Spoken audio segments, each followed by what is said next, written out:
All right, so let's get started on the notes for nomenclature, writing and naming binary ionic compounds. So before I get started on how to write formulas and name and read chemical compounds, I do want to talk about a couple things where I'm going to talk about binary compounds, which are just compounds composed of two elements. So binary, bi means two, so that's why binary compound means two elements. And specifically, if I said binary ionic compound, that would be compounds composed of two elements that has at least one cation. So remember, those are positive charged ions, and one anion, which are negative charged ions. So there's things called monatomic ions, which are just a single atom, single element with a charge on it, single ion element. Where polyatomic would be there are multiple elements. So look at how this one's made up of nitrogen and 3 oxygens with this charge. And so that's what makes it a polyatomic ion if there are multiple elements in the ion. And then there's also other types called binary covalent compound. And remember, covalent compounds are made up of two nonmetals. So if we take a look at the periodic table, remember to know which ones are positive cations versus negative anions. Remember, we talked about this before, where the first column, all of these elements over here, these are all positive 1 charges. The next column, column 2 over here, this is positive 2. And then remember, we skip over the center for the transition metals because it changes a lot. And so coming over here to 3, only these two over here we would say is a positive 3 because boron is technically a nonmetal, so it doesn't really do a positive 3. So we'll just stick with aluminum, gallium are positive 3. And then the 4, remember, it could be a plus or minus 4. So just bear in mind that this could be a plus or minus 4. And I'll always let you know which it is. But typically, these elements down here, you could just see that these would be your typical positive 4s and these would be your negative 4s. And then the 5s, remember this is minus 3, but minus 3 only goes for these 3 elements here, and then it's minus 2 for these elements here, and then it's minus 1 for these halogens. And then finally, the 8th group is 0 because they are noble gases. They actually don't want to lose or gain any more electrons. That being said, the transition metals actually, they vary, and we're going to talk about this later, but there are a couple of them that I would like you to know the charges of. So obviously this aluminum and gallium I said was positive 3. I also want you to know that zinc and cadmium, these are positive 2s, and then silver, I would like you to know that it's a positive 1.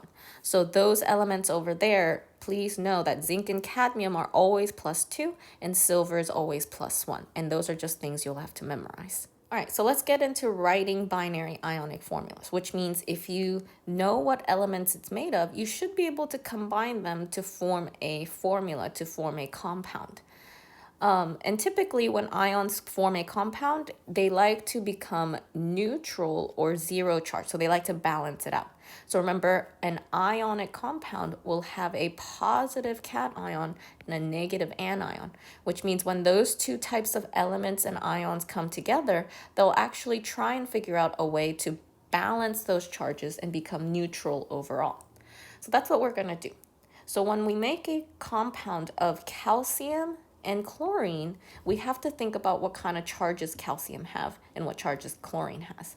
So remember, calcium is in the second column, so that's why I know calcium is a positive 2 charge, and chlorine is in the halogen column as a negative 1 charge.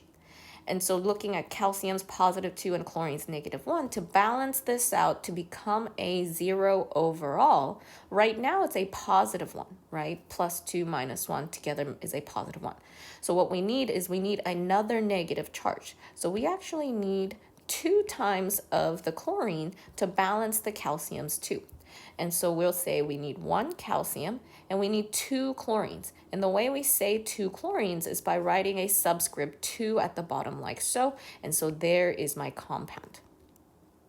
So looking at the next one, magnesium and oxygen. Magnesium has a positive 2 charge because it's in the second column of the periodic table.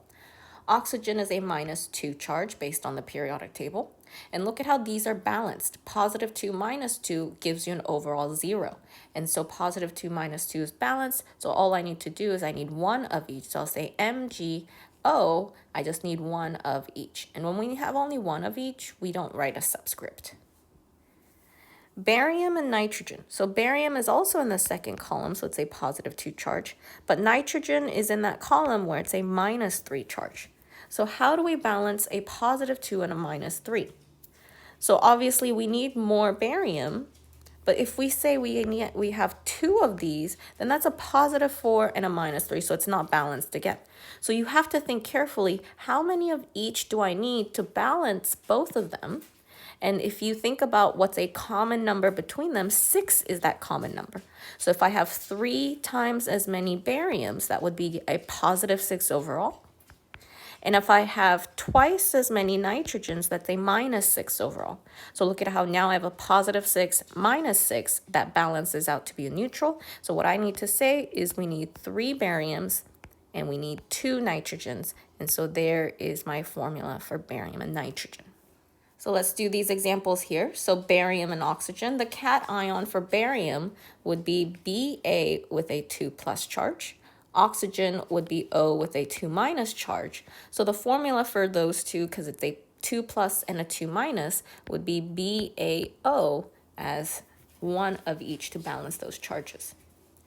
Calcium has a 2+ charge. Sulfur has a 2- charge. And so this is also a balanced 2+, 2-, so we just say CaS. Cesium is a 1+ charge, and oxygen is a 2- charge. And so to balance this, I probably need twice as many of cesiums. And so that's why I'm going to go ahead and say I need 2 cesiums and 1 oxygen. Aluminum and oxygen, aluminum is a 3+ charge. Oxygen is a 2- charge. So this is that tricky one again. We need to think about the common number between the two. I need twice as many aluminums and 3 times as many oxygens to give me Al2O3, 2 aluminums and 3 oxygens. Sodium is a +1 charge. Sulfur is a 2- charge. So I need twice as many sodiums as I do of sulfur. Aluminum is a 3+ charge, chlorine is a 1- charge. So to balance this, I would need 3 times as many chlorines, and so this would be AlCl3. Now let's go backwards. Let's name these. So how do we read this, right? We don't read it KCl, we read it as the element name. And so knowing that these are ionic compounds, the way we name it is we just say the first cation, then we say the monatomic anion by ending it with IDE. So like if it ended with chlorine, we don't say chlorine, we end with chloride. So we change the ending to an ide. So looking at here, this would be potassium and chlorine, but we don't say potassium and chlorine. We would combine the two and we would say the potassium. So we always say the first one normal. And then it's not chlorine, it would change to chloride. Down here, this is magnesium and phosphorus. So we would say the first one normal, so I would say this is magnesium. And then it's not phosphorus, we change it to ide, so this would be phosphide. We change the ending, the last syllable, to IDE ending. So in case you're wondering on some of the conversions, hydrogen would be hydride, carbon would be carbide, nitrogen nitride, oxygen oxide, fluorine fluoride, phosphorus phosphide, sulfur sulfide, and so on. So we really just take almost the first or second syllable and then we add IDE to the end. So before I show you the answers, if you want to go ahead and pause the video now to try it on your own, go ahead and pause now, but in a few seconds the answers will start popping up. So let's go ahead and name the rest of these. So again, we just named the first element always like normal. So the first one is just magnesium. And this is bromine as the second element, but I would name that as bromide. Change it to an IDE. So this one's sodium, we say like normal. And the second element, we would change it to fluoride. Aluminum. Oxide. Calcium, like normal, oxide, strontium, fluoride, sodium, oxide, potassium, nitride, cesium, sulfide.